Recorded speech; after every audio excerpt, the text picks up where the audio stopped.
Friends, you've waited, you've prayed, you've stood on the word when everything around you said give up. But hear this by the Spirit, the wait is over. What you've been believing for is stepping into your reality. God's favor is not a distant promise, it's a present force. This is not a time to sit still, it's a time to get ready. When a farmer sees clouds forming, he doesn't wait to prepare his field. He gets out there with expectation because he knows rain is coming. I'm telling you today, God's rain is here. It's favor rain. Doors are about to swing wide. Obstacles are about to collapse. That report is about to change. But you must position yourself in faith. You see, favor is not earned, it's received by faith. Too many are waiting for signs, but the Spirit says, act like it's done, talk like it's done, walk like it's done. Because in the spirit realm it is done. This is your breakthrough season. The shifting has already begun. So rise up, child of God. Stir up your faith. This is your appointed time. Heaven has moved. The favor is flowing. The wait is over. Get ready. God's favor is not coming. It's here. You're stepping into a now season. Too many believers are waiting for a moment that's already been given. They're praying for a door that's already open. They're asking for what God has already said yes to. Faith does not live in the future. Faith is always now. Hebrews 11:1 says, now faith is, not tomorrow, not someday, now. The moment you believe is the moment heaven starts moving. But if you keep looking for a sign instead of standing on the word, you'll miss the very thing God is releasing. The favor of God isn't something you chase. It's something you receive. And it's not based on how you feel. It's based on what God has said. There's a shift happening in the Spirit, and if you're sensitive, you can feel it. That heaviness that's been on you, that delay that's tried to wear you down, it's breaking off because the season has shifted. You're not coming into favor. You're already in it. The clouds of resistance are parting. God's grace is shining through. The devil has tried to convince you that nothing is changing, but he's a liar. The wait was only preparation. The pressure was only proof you were close. And now that set time of favor has come. Psalm 102:13 declares, thou shalt arise and have mercy upon Zion, for the time to favor her. Yea, the set time is come. Not next year, not someday. It is come. What you've been confessing, what you've been believing, what you've been sowing into with tears, God says now is the time of reaping. And the favor that's coming upon your life is going to speak louder than any enemy, louder than any report, louder than the delay. It's going to make up for the lost years. It's going to accelerate what seems stuck. The favor of God goes ahead of you. It surrounds you, and it speaks for you in places your voice can't reach. But you have to step into it. Faith prepares. Faith rejoices. Faith takes the first step when nothing looks different. That's why you've got to stop waiting to feel ready and start moving like it's already done. Favor follows faith. Miracles follow movement. When Peter stepped out of the boat, the water held him. When the lepers turned to go, they were healed. When you step out in this now season, you'll see the favor of God meet you at every turn. The now favor of God is active. It's opening divine opportunities. It's unlocking things in the spirit realm that you didn't even know were ready. The shift has already occurred. So don't talk like it's coming, talk like it's here. Don't pray like you're still waiting, praise like you've already received it. Because you're stepping into a now season. God's favor is not coming, it's already here. The wait is over. Receive it by faith and walk in it boldly. What was held back is about to be released. Sometimes the greatest tests come in the seasons of waiting. You pray, you confess, you stand, and yet nothing seems to move. The temptation is to believe that God has forgotten, that maybe the answer was no. But delay in the natural is not a denial in the spirit. In fact, delay is often divine. It's a setup for something greater than you imagined. It's not that God didn't hear you, it's that He was working behind the scenes, orchestrating a plan that required perfect timing. Ecclesiastes 3:1 says, to everything there is a season, and a time to every purpose under the heaven. That means there is a set time for your breakthrough, a set time for your healing, a set time for that door to open. And if you'll stay in faith through the delay, you'll step right into the fullness of that release. The enemy uses delay to wear you down, to make you loosen your grip on the promise. He wants you to stop expecting. But God uses delay to strengthen your roots, deepen your faith, and prepare you for what's coming. Because what's coming isn't small, it's favor on a scale that requires spiritual maturity to carry. Sometimes delay is protection. You thought you were ready, but God knew what you couldn't see. He wasn't punishing you, He was preserving you. Because when His favor shows up, it changes everything. One moment of God's favor can do more than a decade of striving. That's why He takes the time to prepare your character before releasing the weight of blessing. It's not just about getting what you want, it's about sustaining it when it comes. Don't let the delay steal your voice. Keep speaking the word, keep praising like it's already done. Because the spiritual realm responds to faith, not feelings. Heaven is never late. It's always on time, and when that time comes, it'll happen quickly. Isaiah 60:2 says, I, the Lord, will hasten it in His time. Not your time, His time. And when it hits, it'll be like a flood. Suddenly, instantly, without warning. What looked like it would never happen will break forth. So don't curse the delay. Don't back down in the waiting. Stand your ground. Speak life over that promise. Tell your soul, delay is not denial. God hasn't forgotten you. He's been preparing the blessing and preparing you for it. And now by the Spirit, you're entering into a release, a divine outpouring, a season of restoration. What was held up is about to be loosed. What was resisted is about to be commanded. You're not being denied, you're being positioned. Because the weight wasn't a wall, it was a runway. And now God says, get ready to soar. Faith prepares before the manifestation. Get ready. That's how faith operates. It doesn't wait to see the blessing before it starts acting like it's already done. It moves ahead of the manifestation. Faith sees the promise as finished, even when there's no natural evidence to support it. That's why true faith doesn't sit back with crossed arms saying, I'll believe it when I see it. No, faith says, I believe, therefore I speak. I believe, therefore I act. And preparation is one of the purest demonstrations of faith. If you're not preparing for what you're believing, you're not truly in faith. Hebrews 11:7 tells us that Noah built an ark before a single drop of rain ever fell. That's preparation in action. God gave him a word, and by faith he prepared for what he had never seen. In the same way, if you believe God's favor is coming on your life, you need to start getting your house ready. You need to prepare your mind, your words, your schedule, even your relationships for what God is about to do. Because when favor shows up, it moves fast, and unprepared people miss it. Think about the widow in 2 Kings 4. The prophet told her to gather empty vessels, and the oil would flow. Her preparation determined her capacity. The oil didn't stop because God ran out. The oil stopped when there were no more vessels ready to receive. The same principle applies to you. Are you gathering vessels in your life, or are you sitting back waiting to see if something will happen? If you truly believe the wait is over and favor is here, it's time to stretch your faith and get your life in position to receive. Clear the clutter. Make room. Set the table. Your preparation shows heaven that you're serious, that you're not just wishing, you're expecting. The woman with the issue of blood didn't wait for Jesus to call her name. She pressed through the crowd with expectation. Blind Bartimaeus threw off his garment before his eyes were even opened. Why? Because he knew he wouldn't need it anymore. That's what faith looks like. It prepares. Don't let hesitation rob you of your miracle. You might not see the whole picture, but if God gave you the promise, you can trust Him with the process. Start acting like it's done. Start thanking Him like it's done. If you're believing for a home, get boxes.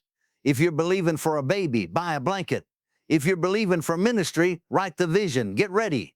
Because God's favor responds to faith, and faith always moves before the breakthrough. The Spirit is stirring you now, not just to believe, but to prepare. The delay is over. The time is now. What you're making room for will show up. But you must take the step. Set your house in order. Clean out the old wineskins. Because the new wine is coming, and it's coming fast. God's favor will do in a moment what effort couldn't do in years. That's the supernatural nature of divine favor. It accelerates, it lifts, it opens, it multiplies. What you've been trying to accomplish by striving, grinding, pushing, and working in your own strength, God can do with one touch of His hand. One moment of favor can flip the script of your entire life. You could be in the background one day and at the forefront the next. You could be overlooked today and celebrated tomorrow. Not because of who you are, but because of whose you are. When favor shows up, it breaks natural timelines. The world says you have to climb your way up, wait your turn, pay your dues. But favor doesn't follow the rules of man. It follows the purposes of God. Joseph went from the prison to the palace in a single day. Ruth went from gleaning in the field to owning the field overnight. David went from shepherd boy to anointed king while still smelling like sheep. That's the force of favor. It finds you, qualifies you, and elevates you when you least expect it, but most need it. You can labor for years trying to make something happen and still come up short. But when God breathes on it, when His favor marks your life, things begin to click. Suddenly you're getting calls you didn't expect, opportunities you didn't earn, and provision you didn't ask for. That's not coincidence, it's covenant. God's favor isn't luck, it's alignment. When your faith lines up with His will, heaven moves on your behalf, and things start happening so quickly, it'll make your head spin. That's why you must stop depending on your own strength. Stop trying to make it happen by force. This isn't about manipulation or strategy. It's about surrender and trust. Favor is attracted to faith, not frustration. It flows to those who trust God's timing and dare to believe that His hand is greater than their hustle. Psalm 44:3 says, "They got not the land in possession by their own sword, but thy right hand and thine arm, and the light of thy countenance, because thou hadst a favor unto them." It wasn't their effort, it was His favor. You've done all you can in the natural, now it's time to let favor take over. Don't limit God by thinking it has to take years. Don't box Him in with your timeline. He's not trying to drag it out, He's trying to prepare you so when favor finds you, you're ready to walk through the door. One divine connection, one shift, one conversation, one miracle. That's all it takes. So stop saying it'll take forever. Stop rehearsing how hard it's been. Start declaring God's favor is working for me now. What I couldn't do in my strength, God will do by His Spirit. And it won't take long. Get ready. That moment is coming, and it's closer than you think. Your confession must align with your expectation. What you say with your mouth must match what you believe in your heart. Too many people are praying one thing and speaking the opposite. They're asking God for favor but confessing fear. They're believing for breakthrough but speaking doubt. And that kind of double-mindedness short-circuits faith.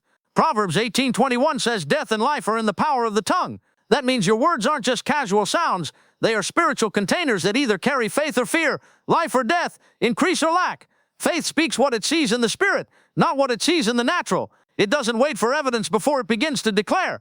If you believe the favor of God is upon you, then your mouth should line up with that truth. You can't be declaring favor one minute and complaining about delay the next.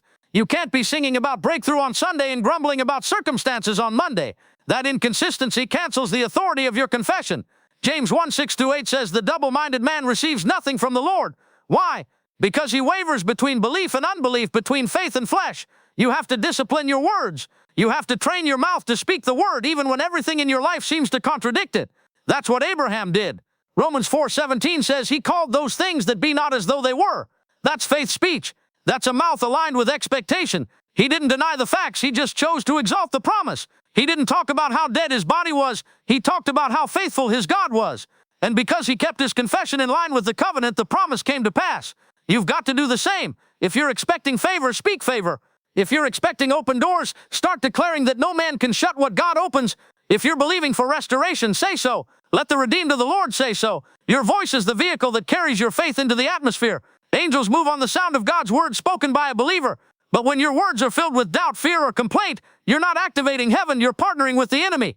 What you say today shapes what you walk in tomorrow. So don't just think faith, speak faith. Speak healing, speak increase, speak promotion, speak favor. Speak as if the promise is already in your hand, because in the Spirit it is. Your words are setting the stage. Your confession is building the runway. Favor is not far, it's knocking at your door. But you must be speaking the language of faith to recognize and receive it. So align your mouth with your miracle. Don't let your circumstances shape your speech. Let your covenant shape your confession. Say what God says. Speak with boldness. Declare with confidence. Because when your words match your expectation, the manifestation is sure to follow. The Spirit is quickening things that seem dead or forgotten. There are promises you thought had expired. Dreams you shelved because the time felt like it had passed. Words spoken over your life that once stirred your spirit, but now feel distant. But hear this, the Holy Spirit is not done. What looked lifeless is being revived. What you buried in disappointment is being resurrected by the breath of God. Romans 8:11 says, "But if the Spirit of him that raised up Jesus from the dead dwell in you, he shall also quicken your mortal bodies by his Spirit that dwelleth in you." That same Spirit that raised Christ is now breathing on your situation. This is not the end, it's a reset. The enemy wants you to believe that if it hasn't happened by now, it never will. He wants you to give up, settle, and accept the silence as final. But when God quickens a thing, time is no obstacle. Delay doesn't mean death. Lazarus was dead 4 days and still came out of that tomb when Jesus called. That's what the Spirit is doing now, calling forth the things you thought were over. Dead dreams, dried up visions, delayed promises. The Spirit is saying, live again. You've got to stop calling things dead just because they're dormant. God doesn't forget. What he spoke over you is still alive in the spirit realm. Just because it hasn't manifested doesn't mean it's not real. Heaven doesn't operate on your clock, it operates on purpose. And when the appointed time comes, the Spirit quickens what He's marked for revival. The word quicken means to make alive, to energize, to accelerate. That's what's happening even now. There's movement in the invisible. You may not see it yet, but something is stirring. Sometimes God allows something to look dead so that when He revives it, no one else can get the credit. Not your effort, not your connections, not your plans, only the Spirit of the living God. That way your testimony becomes a display of His power. You'll say, I didn't make it happen, I had given up, but the Holy Ghost brought it back. That's what makes it favor. It's not earned, it's received. It's not manipulated, it's manifested by grace. You must position your heart to receive this quickening. Stir your faith again. Speak to those promises like Ezekiel spoke to the dry bones. Hear the word of the Lord. Don't let past disappointment rob you of present expectation. The Spirit is moving, and He's touching what you thought was untouchable. He's reviving what others walked away from. You may feel like you're too far behind, but the Spirit is saying, I can restore the years. So lift your head. Shake off the dust. What God breathed into you is not dead. It's just waiting on resurrection power. And that power is flowing now. The Spirit is quickening. Your season of waiting is shifting into a season of awakening. Get ready. What you thought was over is about to begin again. The wait wasn't wasted.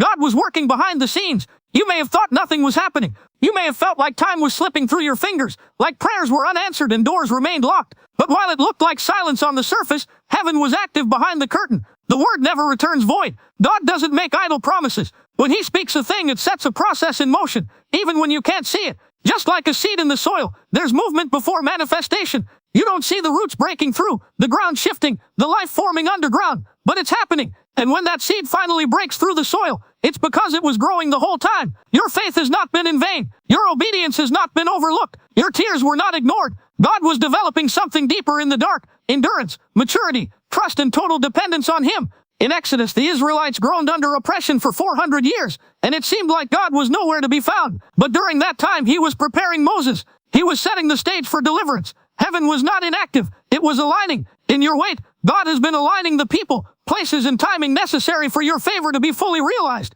He wasn't delaying your breakthrough. He was perfecting it. If He had released it too soon, it might have crushed you. If the door had opened before your heart was ready, you might have walked into a blessing you couldn't handle. God isn't just interested in giving you something. He's preparing you to keep it. That's why the wait matters. That's why the silence had purpose. It was working something in you that comfort never could. The wait taught you how to pray. It broke your pride. It deepened your dependence. And now it's producing a glory that far outweighs the pain. Romans 8:28 declares, all things work together for good to them that love God, to them who are the called according to His purpose. Not some things, all things, even the silent seasons, even the moments where you almost got